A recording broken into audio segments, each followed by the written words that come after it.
Hello, everybody.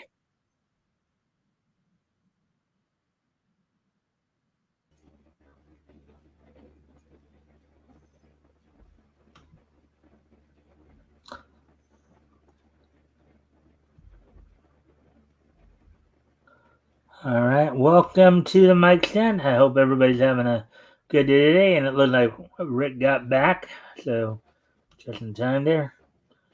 Yeah. All right, so today is Monday, July 29th, 2024. So hopefully everybody's having a good start to the week here. Let's see. Before we talk about what's on tap tonight, just a friendly reminder to everybody, of course, if you guys can like and share the stream to see if we can get some more friendly people in here to engage, that'd be appreciated. Also, if anything here grabs your attention, feel free to feel free to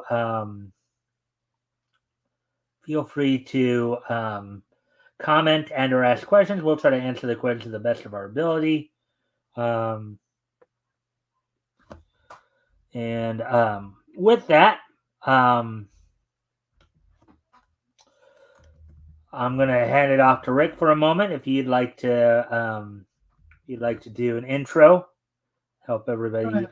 I've just been liking and sharing.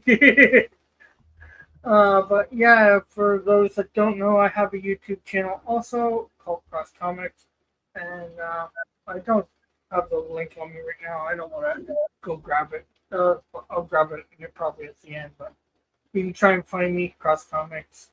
You see the little symbol up there in my corner. That it should be that, or the face of my character, the Canadian Shield, to find it. So, yeah, just look for that when looking at Cross Comics. And if you like what you see, subscribe. All right. So with that, thank you, Rick. And thank you. All right. So here's what's on tap for tonight, guys. So we got a couple of articles we're going to go over from Bounding into Comics. One in regards to the Power Rangers franchise, as Hasbro has apparently given up on the franchise as it's liquidating a lot of the franchise's costumes and props um, to heritage auditions, and also in reflection of the tragedy that happened this past week. 5 years ago in Japan with Kyoto Animation. For those of you who may know or may not know, um, of course, there was somebody had committed arson against the building, ended up taking a lot of victims. Well, the people at Kyoto Animation have erected a monument. Plus, of course, um, of course, the wrestling wrap up and this day in each history and all that. So, with all that being said, why don't we go ahead and get started then? Sounds good. And again, if you guys haven't already, if you guys can like and share the stream, see if we can get some more friendly people in here to engage. Also, if anything here grabs your attention, feel free to comment and or ask questions, and we will try to answer the questions to the best of our ability. So let's get into this then. Hasbro gives up on Power Rangers as franchises costumes props to be liquidated at heritage auctions. Article by Cider Hype, published earlier today.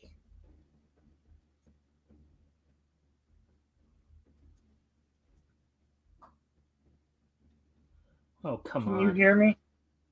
Yeah, I can hear you. Oh, yeah. Man, now I can't even get this thing to.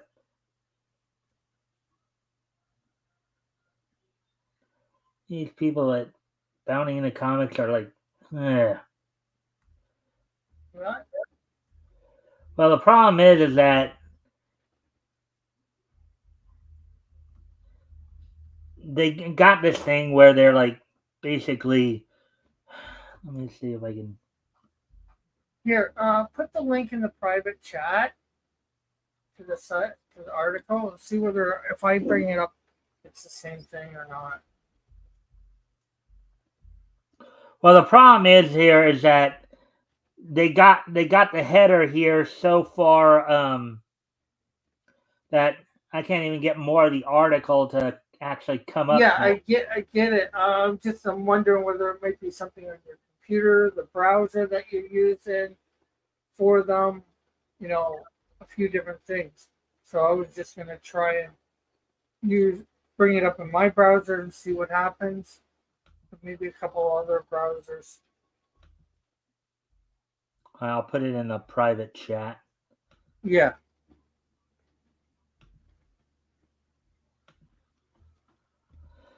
Like before, if I let it go slide up a bit,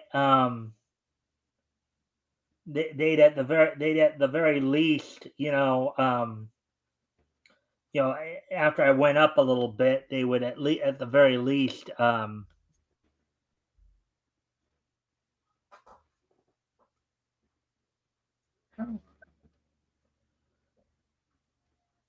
what are you seeing? It's bringing up a pop-up ad, and it's not letting me hit the X on it. Basically, is the header like down so low that it's not letting you see the article? Well, it's not even that right now. I can't even get to it because a pop-up ad came up and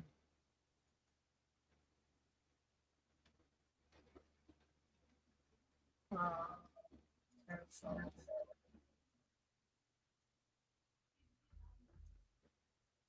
okay, so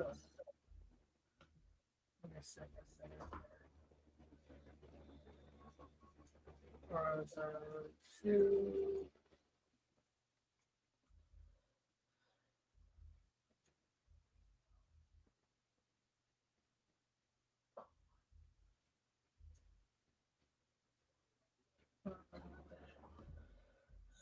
I'm gonna try something a little different here. Window captions.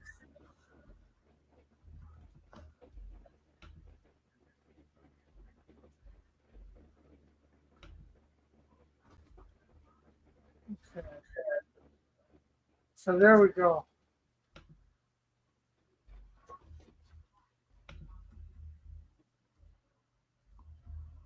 Mike? Yeah. Oh, you were able to get it? Yeah.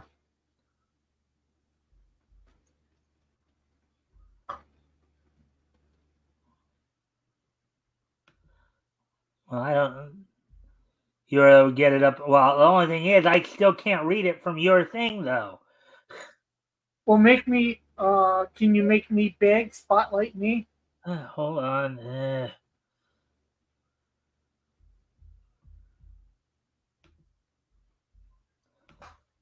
I'm just trying another little trick here before.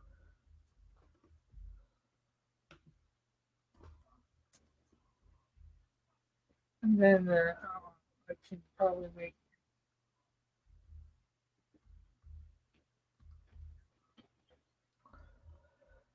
Screw it. I'm okay. They don't want me to highlight their articles anymore. Fine. They want to be.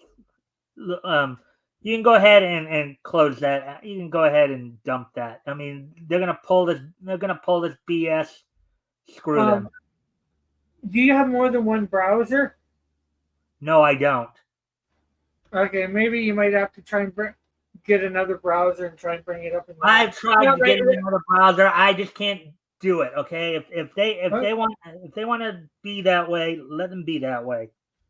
I'll just Yeah, focus. I'll just start focusing on Bleeding Fool more, and the other ones. This is ridiculous. yeah.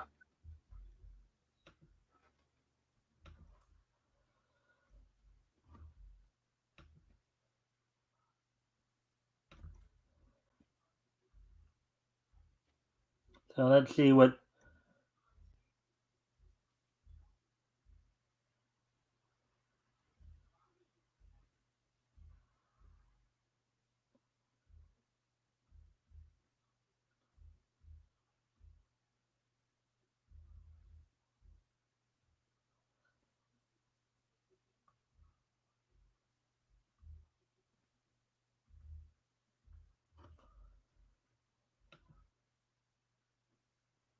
Now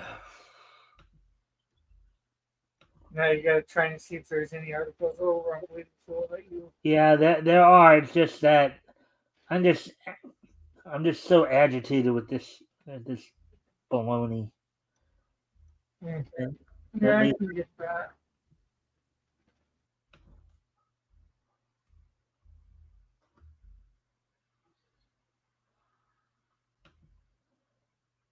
just trying to decide which ones to.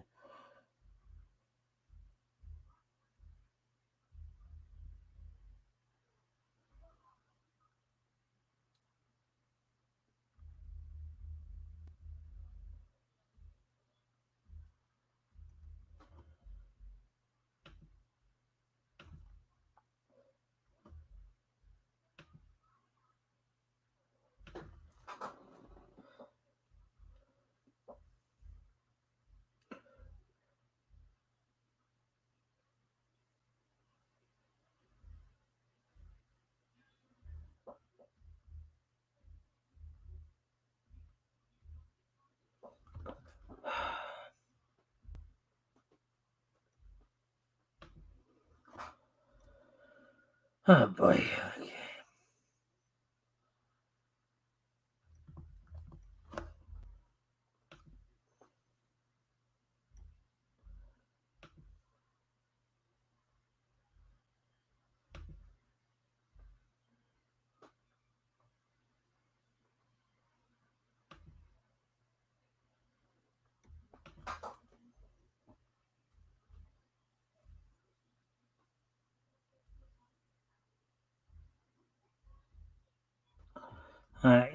May I well just try to do what I can with. I mean, that just pisses me off though. They would do that crap.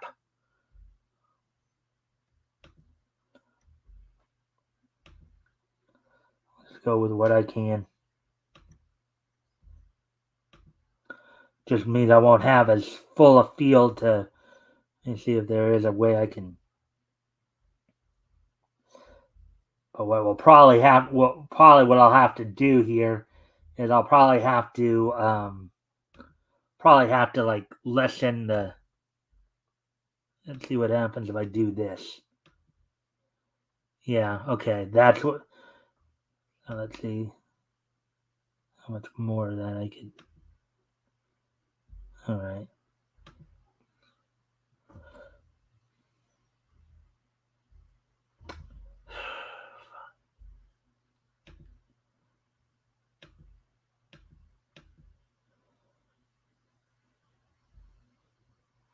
Well, now I'm gonna.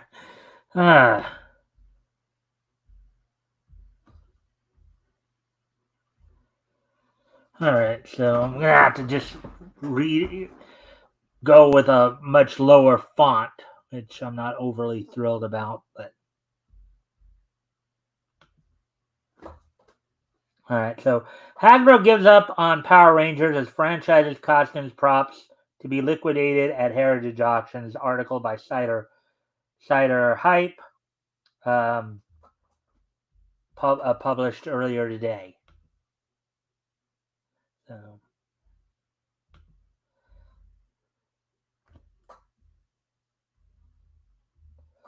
All right, so readers of Bounding into Comics may not know that Power Rangers has moved on through the decades since its explosive debut in 1993.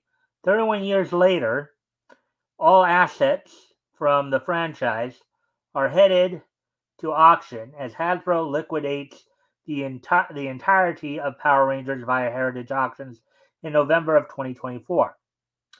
Bounding into Comics reached out for an official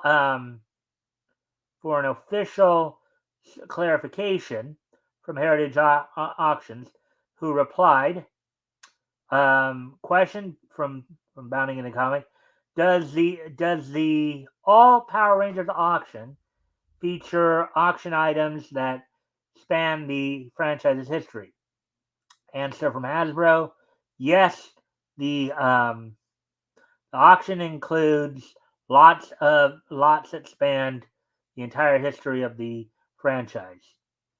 If you're a fan with a couple of bucks, you're in luck. How did the Power Rangers auction come to be? So, while the show was initially popular with young boys, it was met with a great deal of criticism from concerned parents who complained that their children were reenacting the martial arts scene in every episode of the show, despite the best efforts of censors and pearl clutchers. Sabin brands pressed on. What? That's just funny because kids have done that sort of thing since TVs began.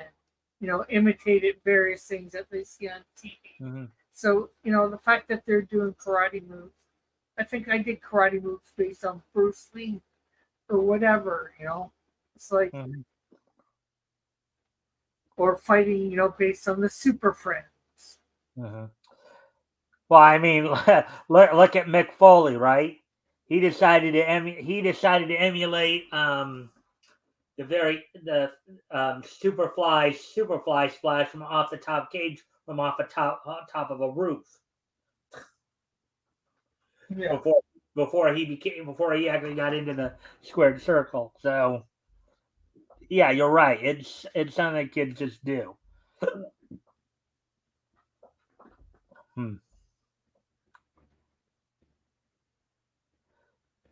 Let's see.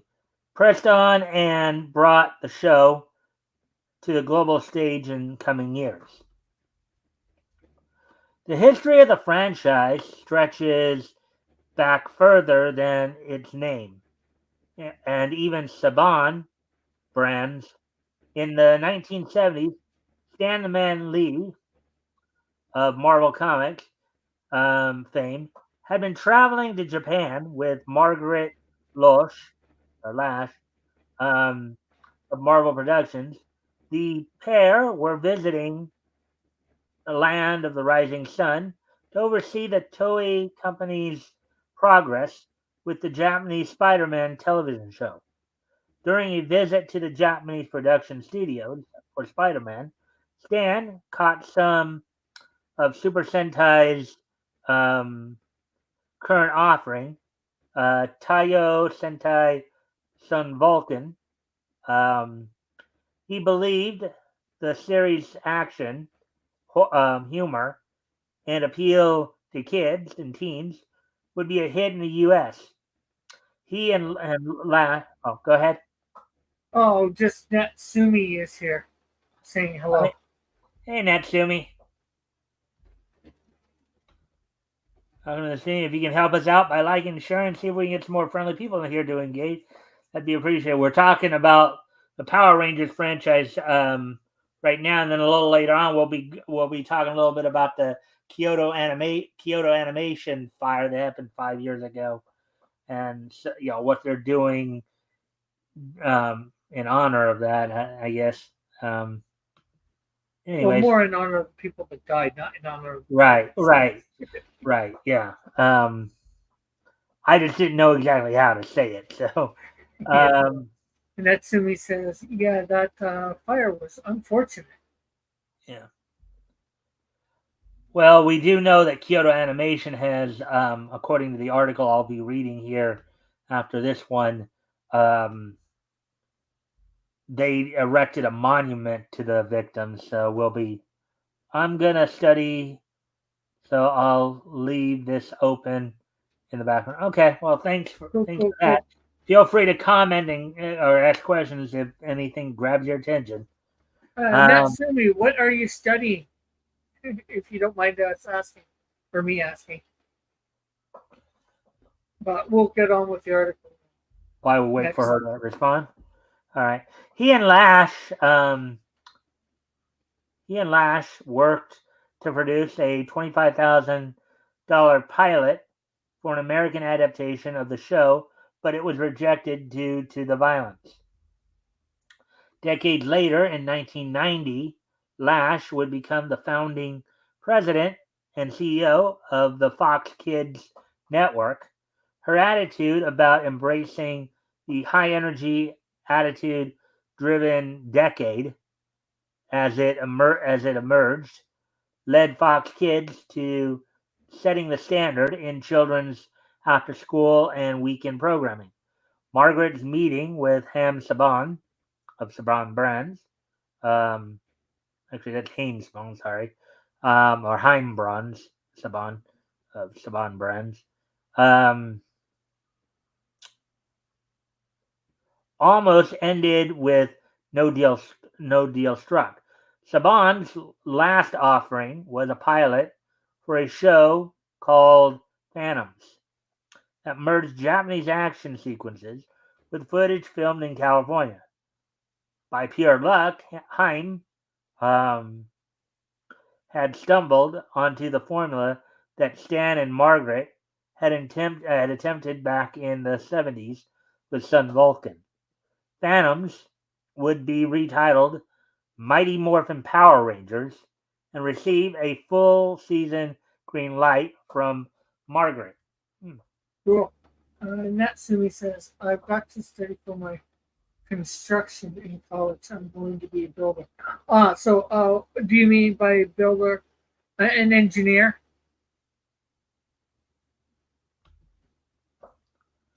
I had to study. Okay.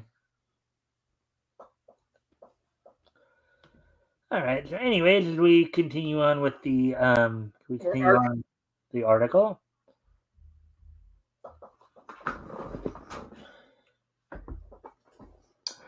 You might think that that's it. That form, that form here, that from here, that from there. All of this became history and the end of the Mighty Morphin series. The franchise closed its doors and took its place in nostalgia nirvana. That would be incorrect. Power Rangers would go on to have not one, but two feature length movies and 30 more years of content. Power Rangers the movie took the series to Hollywood, and Power Rangers Turbo would be the second theatrical release of the Power Rangers brand, and it would mark the end of these productions for another 20 years. Okay, Natsumi is saying, oh, by the way, the DC link don't work. It's meant to be an invite, not a link to the channel. Okay, I'm not sure what you're talking about, Natsumi. I don't see any. Well, I didn't put any links in. Unless there's a link in the description. Well, there probably is in terms of the. I mean, I didn't put up. The only link I put up was in the private chat, so I don't think she would have had. But she might have. Yeah, she shouldn't have access to that. Yeah.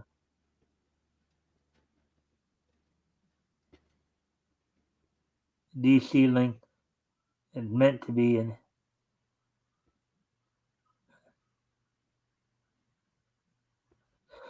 Well, all you got to do is just on the video where it says share, you just share it.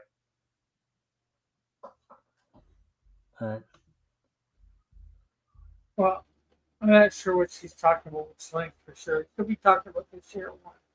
Yeah. All right. So, anyways, the franchise has been on the rocks before. Literally, the Power Rangers went to space. The In Space series was supposed to act as the swan song for the entire franchise. The afterglow of Mighty Morphin had faded with Turbo's theatrical release, and when the last of the familiar faces from the Mighty Morphin series, Jason David Frank, aka Tommy Green Ranger Oliver, left the series, ratings fell to the floor. Saban Brands decided to close all the gaps and send off their universe of spandex-clad freedom fighters in style. Now, but granted, I know that, yeah, because I think in some of the later years where Tommy was involved, he was acting more as a mentor in the series, if I understand. Granted, I didn't really watch Power Rangers much beyond the first couple of seasons myself, but I'd kind of grown out of it by a certain point. But anyways, Power Rangers in space would draw inspiration from Star Trek: The Next Generation and fashion a team of space traveling young adults on a quest to save the floating head father figure Zordon. Um, the show would end with a climactic battle across the known Power Rangers universe that at the time was more ambitious than the endgame final battle. Every villain, every hero, every Zord, every weapon, every theme song, all of it thrown into the mix. It was a wonderful and truly passionate display from the showrunners, crew, actors, and all those involved over the years. It was so well received that Saban decided to carry on the series anyways. And so on went the progression of Power Rangers teams. Um, each year, um, each year, a new group of young Americans would rise up and defend their coastal California town from the inexplicable focus of demons, aliens, haunted pollution, evil martial arts schools, and aliens again. Enter the Walt Disney Company.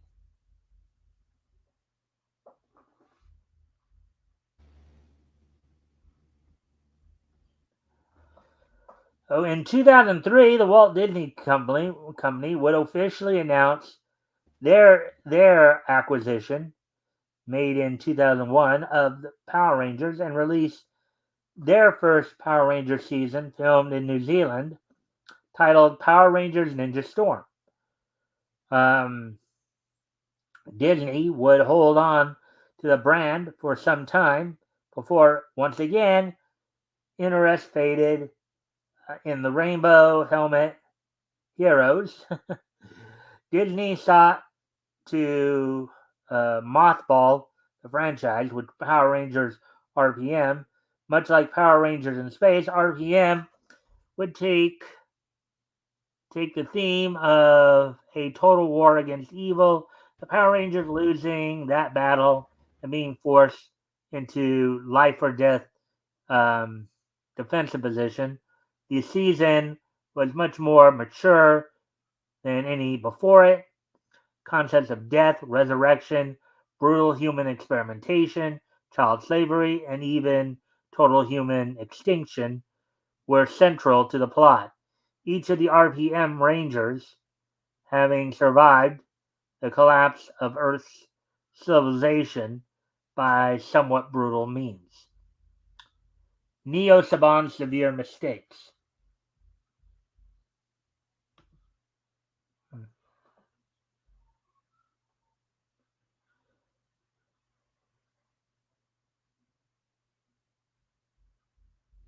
Can you hear me?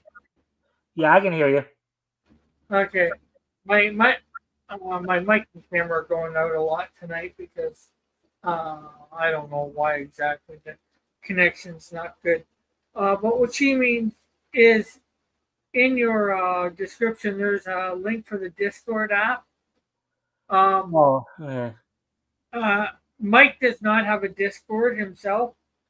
Actually, I have a Discord. I do have a Discord. It's just that I don't really use it that much. So, um, Okay. so maybe I need to go and change that then, or do something with that. See if. Yeah. So it actually goes to thing. Maybe afterwards I'll show you how to get Oh no, a link. I can probably do it. So I'll But just. I mean one that never wears out. That way you can just copy and paste the stuff that you put in, usually in the thing all the time. bring it over. Mhm. But anyways, but I'm not sure whether I've only half been listening because of my problems with my thing. But just because they're selling off their stuff, a lot of their stuff doesn't mean they're necessarily going to end it for good either. Because Star Trek sold off Yeah, a well, bunch of their based on what I'm reading in the article there, it sounds like other companies have bought it up before, and it's like so and like they're auctioning it off here, but whoever decides to buy off the buy off the stuff may end up doing another show. So I mean, or what yeah, have well, they're just selling off the props and all that, which Star Trek has done that before too to raise some capital or whatever for whatever reason. You know, you know, and if they're just selling off all the props, that's from old shows, not from new ones. It just means they can't use those props ever again. New shows, they'd have to make new props for those things. Now, it does mean they're not, ending it for good either. I'm just saying, just because they're selling off a whole bunch of props doesn't mean it means they're ending it for good. Although there's been, some ups and downs with it. yeah. All right. Well, anyways, all right. So getting back to the article here, Neo Saban's severe mistakes, but once again, um, saved from saved from being valued, from being vaulted away, Vaulted. vaulted away into memory land. Saban brands returned to purchase back the Power Rangers brand in 2010. Time Saban uh, brand reacquired the entirety of the franchise. Initially, the effort was to revisit elements of the 1993 brand and lean into and appeal to generational fans who had their own children now. Thus, a push to merge the identity of the 1993 Mighty Morphin Power Rangers and with what fans called the Neo Saban era of Power Rangers began.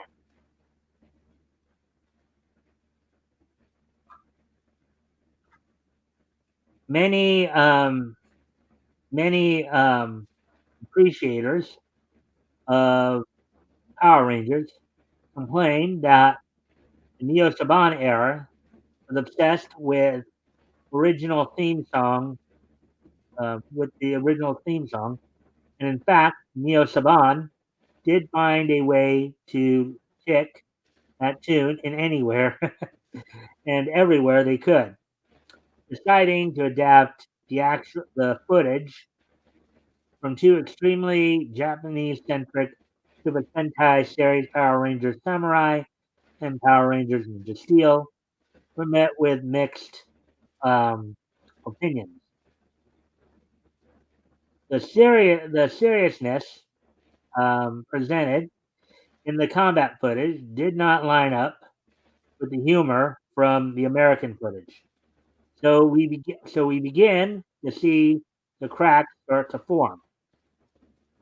Um, Facing another drop in market appeal, Saban chose to revisit the 1993 format, but with a 2017 mem- uh, memor twist.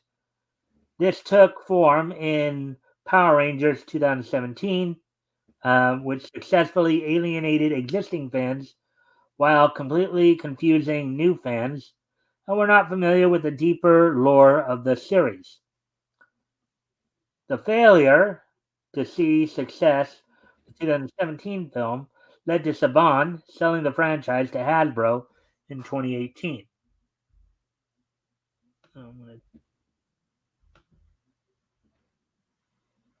Let's see just how much of this.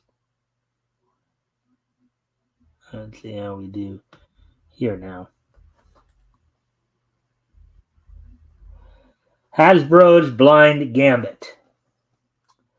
Readers may recall that Hasbro is a toy company with a history of creating boy-centric media to facilitate the sale of such toys. One would think that Power Rangers would be right at home next to the Transformers and next to G.I. Joe. Hasbro having a history of making transforming robots, unique vehicles, and weaponry, um, should have had no problem at all reigniting the flames of these high energy heroes. However, it did not go that way at all.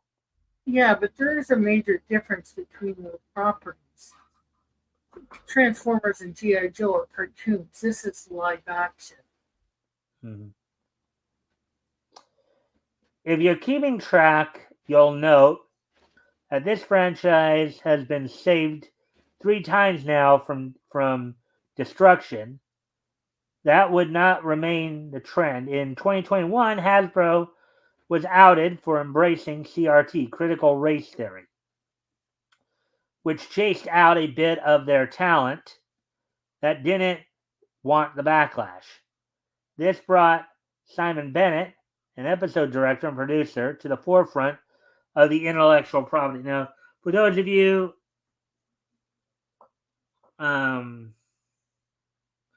critical, now I don't know all the aspects of it, but critical race theory, for those of you who don't know, has to do with African American, something to do with African American history, I believe. Well, it's more than that. Um, it's about identity politics, basically. Right. As showrunner, Simon brought Power Rangers Beast Morphers to life, revitalizing the brand by introducing a few new elements to the visual stylings of the Power Rangers. However, Simon would reveal a few years later that he did not like the Super Sentai television show that provided the action sequence footage for Power Rangers. He claimed to have mocked it with other creative team members in Hasbro's Power Rangers department. He expressed that he found it hard to take seriously, and that he found it boring most of the time. I don't think it was meant to be taken seriously. And of course, he found it boring. He wasn't like a 10-year-old kid. Mm-hmm. This brings us to the final 2 installments of the Power Rangers franchise, Power Rangers Dino Fury and Power Rangers Cosmic Fury. Dino Fury borrowed suits and giant robot footage from Kishi Ryu Sentai Ryu Solger. But Simon insisted on filming new action sequences with those suits. This resulted in an immediate spike in production costs. Hasbro would later end the decades-long contract with with a New Zealand-based stunt company that has long worked on the Power Rangers franchise. The new footage was much more focused on the use of wire teams and forced perspective camera angles. That meant, on top of filming footage of the Rangers, has okay. This meant that on top of filming the footage of the Rangers, I think it's supposed to be as, not Yeah. have. They put in had somebody did a typo there. As civilians, Hasbro needed to also pay for the production of action sequences.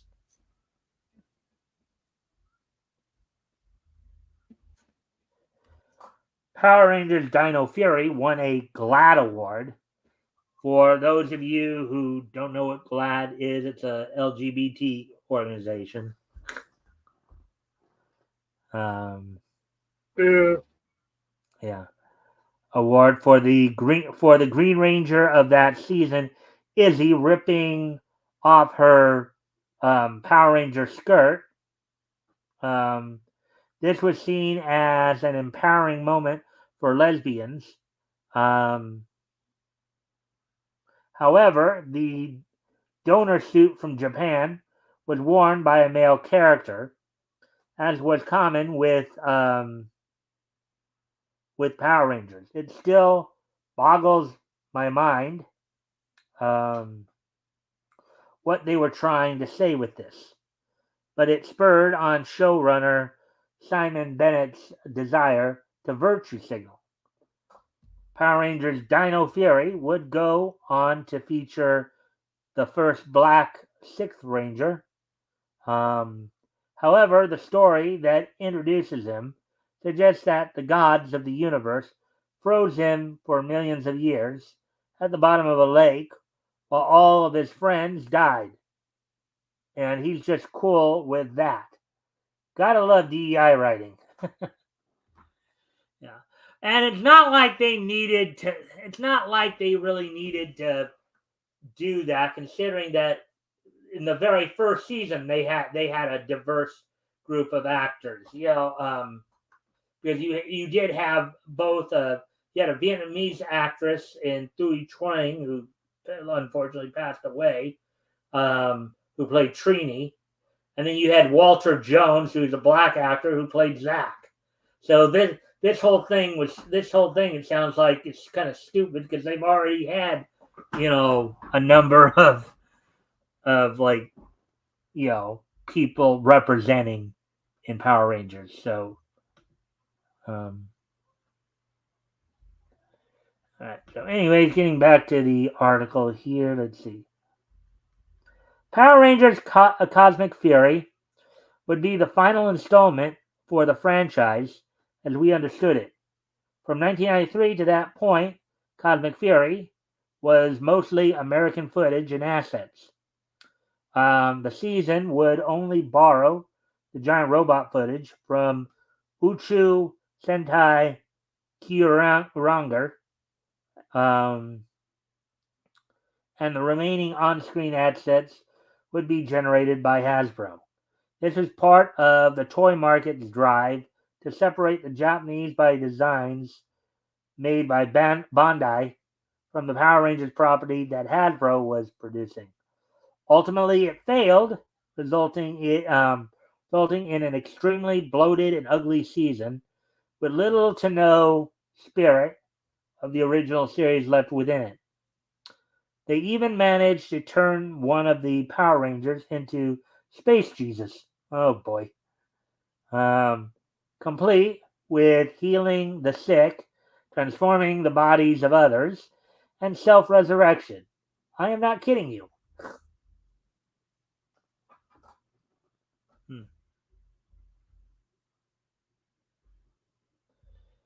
Surprised Rick didn't say something about this. Oh, he's away, and that's why.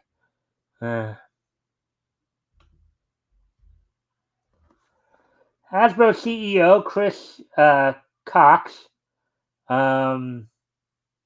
spoke during a conference call back in April regarding the Power Rangers brand and its fate within Hasbro.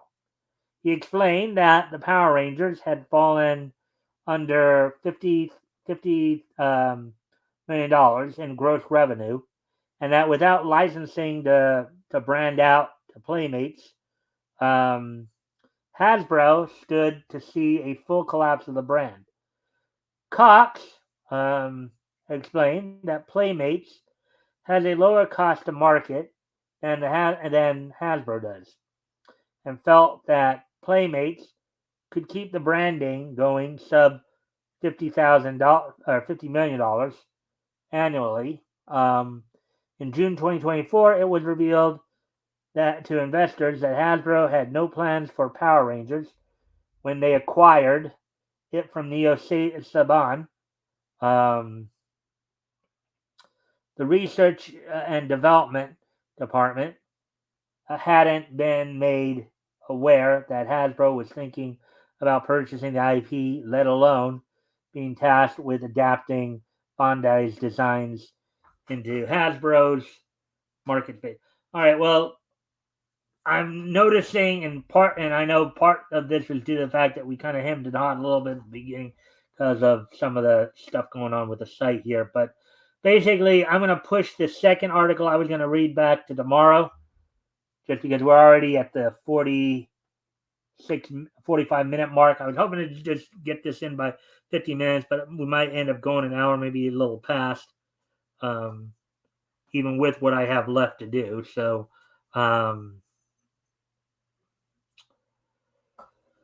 but anyways, so we're going to finish this article, then we're going to get right into the wrestling wrap-up. So, all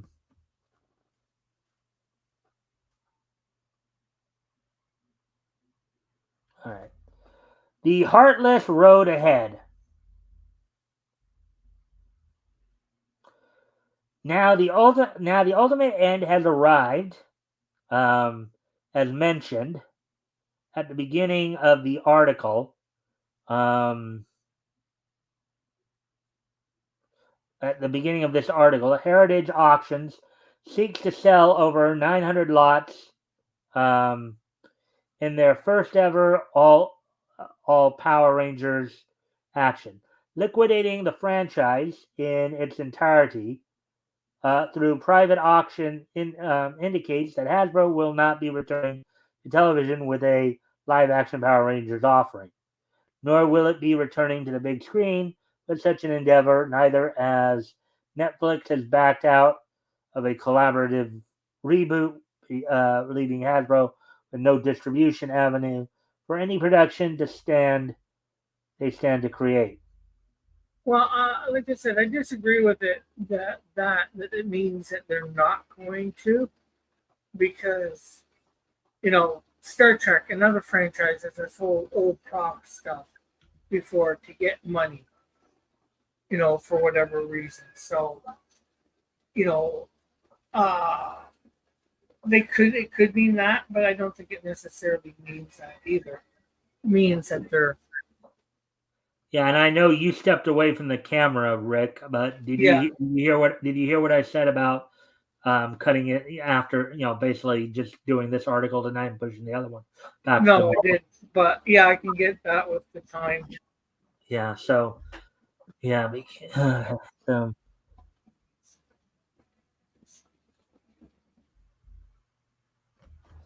Boom Studios has indicated that they are still in possession of the Power Rangers comic book license, and that they had no plans on relinquishing it in the near future. It's unclear if that means they will continue to publish new Power Rangers content, or if it means they will not be releasing license back into the wild. As of this writing, there is no public statement from Hasbro stating that the Power Rangers brand has been permanently suspended. There is no indication that Hasbro will be selling the property, but there is also no indication that they won't be doing that either. There has been no statement from Heritage Auctions nor Hasbro on whether or not auction items will be directly donated to museums, or if these auction lots will be sold to private collectors alone. What happens next?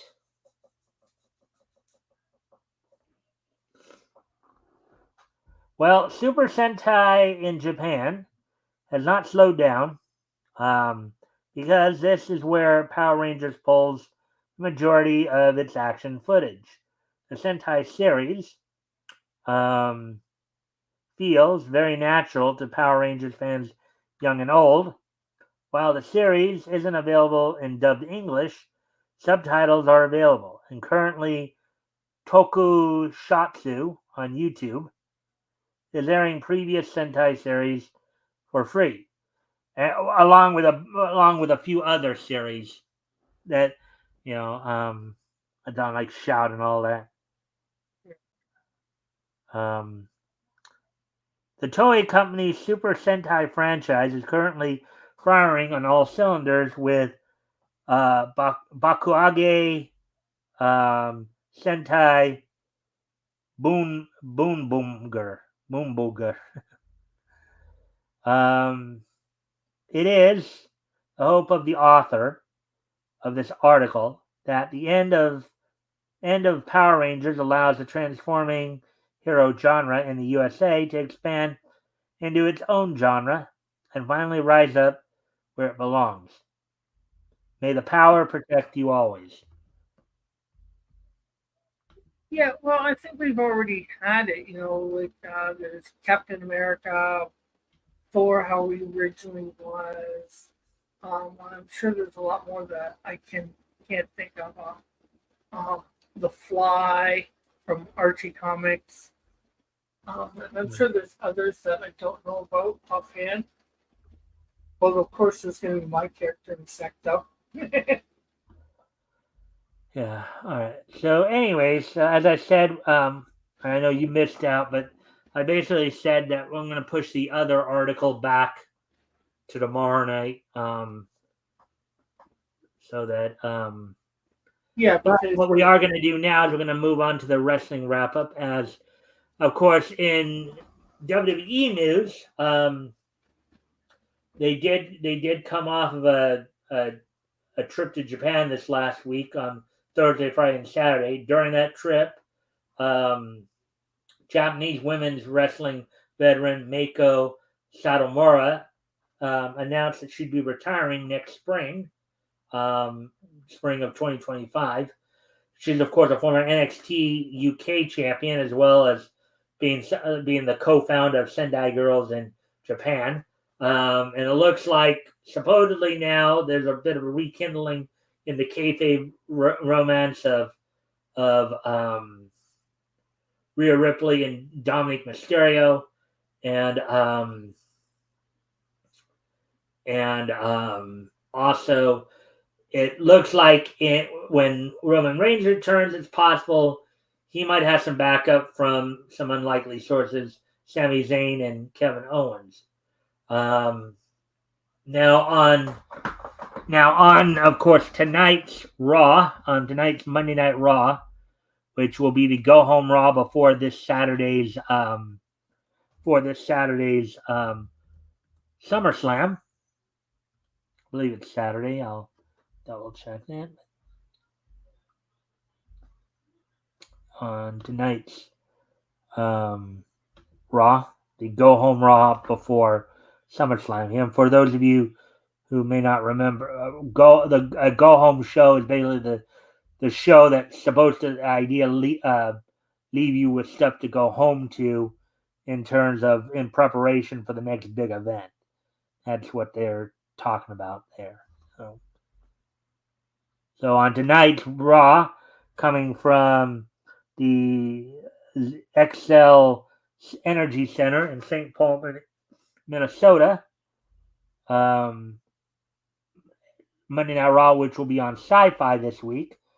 You'll see opening up. You'll see a six-woman tag match as Shayna Baszler teams with Sonya Deville and Zoe Stark to take on Kaden Carter, Katana Chance, and Lyria Valkyrie.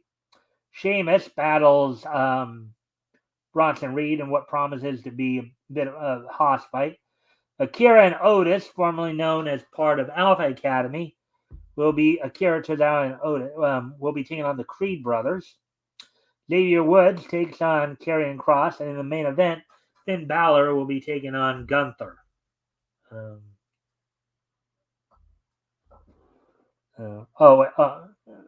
That's tonight. Okay. This is all going to be, of course, leading up to this SummerSlam. This weekend SummerSlam, yeah. So, and already signed for this weekend SummerSlam, of course, which is on Saturday, in fact. CM Punk will be taking on Drew McIntyre with Seth Rollins as the special guest referee. Sami Zayn defends the Intercontinental title against Braun Breaker. Liv Morgan defends the Women's World title against Rhea Ripley. Logan Paul defends the United States title against LA Knight. Bayley defends the WWE Women's title against Nia Jax. Damian Priest defends the WWE World Heavyweight title against Gunther, and Cody Rhodes will be defending the WWE and WWE Universal titles against Solo Sikoa. So that's all coming up this weekend. Now in AEW news, of course, some news coming up. So Bryan Danielson's contract is due to expire this week on Thursday, the 1st, August the 1st. Albeit he's still signed to face Swerve Strickland at Wembley at more towards the end of the month on the 25th at All In for the AEW World title. Bryan Danielson has said that he's looking to basically retire from full time in ring competition. Now it's also been said that the reason he hasn't been wrestling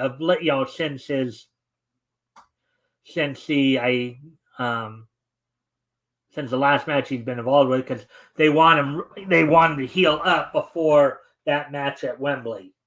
Doc Samson basically banned him from in-ring action until the show, as he's had a number of different injuries. Looking back to this Saturday's, I guess we'll look back to Battle of the Belts. I did mention this on last night's show, of course. We talked a little bit about the Ring of Honor World Six-Man Tag Title. But the other results from Battle of the Belts this last Saturday included in a Women's World Title Eliminator match. Now, eliminator matches are basically when a competitor tries to earn a shot at a title by defeating the champion in a non-title match. They win, of course, they get a title shot at some later date. If they lose, then they are basically eliminated for the foreseeable future from contention for the title. Toni Storm fended off the challenge of Taya Valkyrie in an eliminator match for the CMLL World Women's title, which of course is a CMLL's Consejo Mundial de Lucha Libre. It's basically a wrestling promotion down in Mexico. Willow Nightingale, who's the current champion there, fended off the challenge of Deonna Purrazzo with the help of course of Thunder Rosa, who was trying to throw up the interference from Taya Valkyrie, who was looking to help Deonna Purrazzo in the match until Thunder Rosa came down and stopped her from that. And then, as mentioned, as we talked a little bit about last night, in a match for the vacant Ring of Honor World Six-Man Tag Team titles, Dustin Rhodes teamed with the third generation members of the Von Erich family, Marshall and Ross Von Erich, with Kevin Von Erich, their father, and their father, Marshall and Ross's father, in their corner to defeat the Undisputed Kingdom of Mike Bennett, Matt Taven, and Roderick Strong to become the new Ring of Honor World Six-Man Tag Champions. And that's all I got for the wrestling wrap-up for you guys tonight. So now, with today being Monday, July 29th? Monday, July 29th, 2024. Let's take a look back at this day in each history. So, first off, we're going to head back 75 years ago. And on this date, 75 years ago today,